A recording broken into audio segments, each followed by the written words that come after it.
Halo teman-teman, Assalamualaikum warahmatullahi wabarakatuh. Kita kembali lagi di kelas surat menyurat dan kali ini kita akan membahas tentang tata kalimat dalam surat resmi.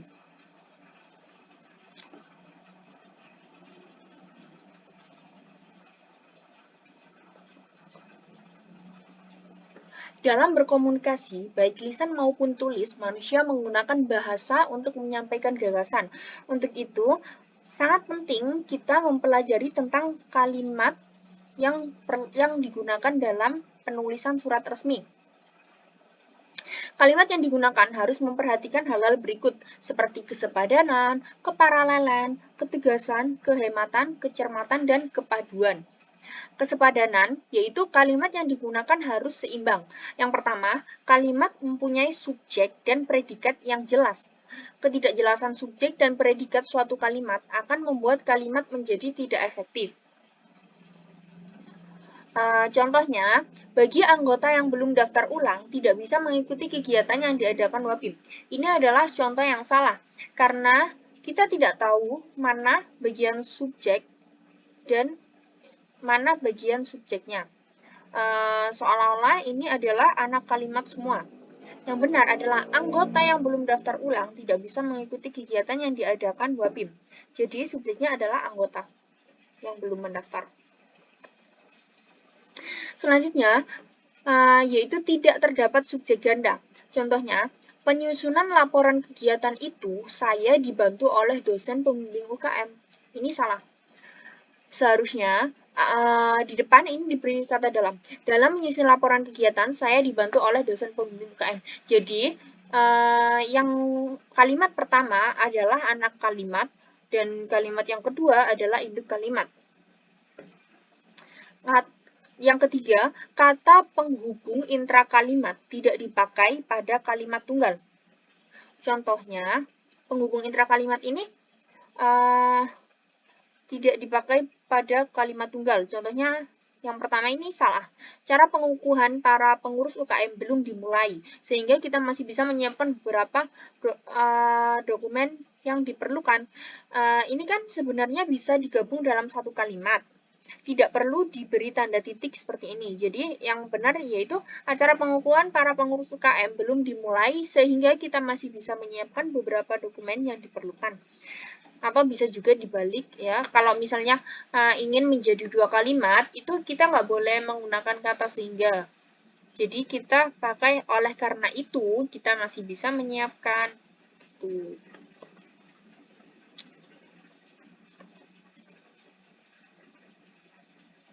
Yang keempat, predikat kalimat tidak didahului oleh kata yang. Jadi, contohnya yaitu proposal kegiatan yang sedang kami susun. Itu salah. Di sini, predikat yang didahului yang itu menjadi ambigu. Contoh yang benar, proposal kegiatan sedang kami susun. Cukup gitu saja. Aturan yang kedua yaitu keparalelan. Keparalelan ini artinya kesamaan bentuk yang digunakan dalam kalimat.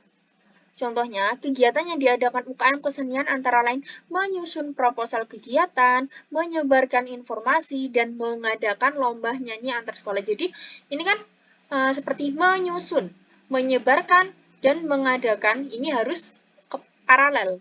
Jadi, harus sama.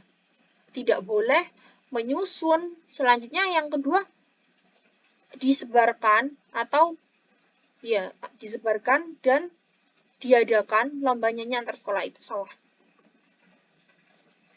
Aturan yang ketiga yaitu ketegasan. Ketegasan di sini artinya penonjolan pada ide pokok. Beberapa cara untuk membentuk penekanan dalam kalimat. Yang pertama, meletakkan kata yang ditonjolkan di awal kalimat. Selanjutnya, membuat urutan kata yang bertahap.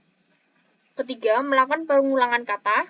Kemudian melakukan pertentangan terhadap ide yang ditonjolkan dan mempergunakan partikel penekanan. Ini adalah contohnya seperti meletakkan kata yang ditonjolkan di awal kalimat, seperti harapan presiden.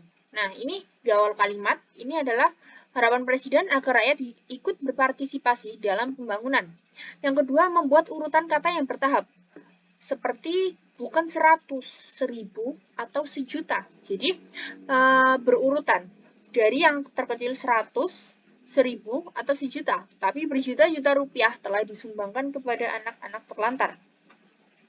Yang ketiga, bisa melakukan pengulangan kata atau repetisi, seperti saya suka akan kegiatan mereka, dan saya suka akan kebersamaan mereka. Jadi, mengulang, saya suka, saya suka, saya suka.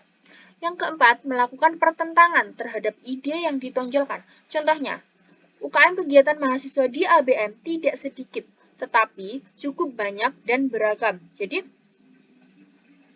tidak sedikit, tetapi cukup banyak dan beragam. Ini ditonjolkan. Ditonjolkan. Untuk yang kelima, mempergunakan partikel penekanan atau penegasan.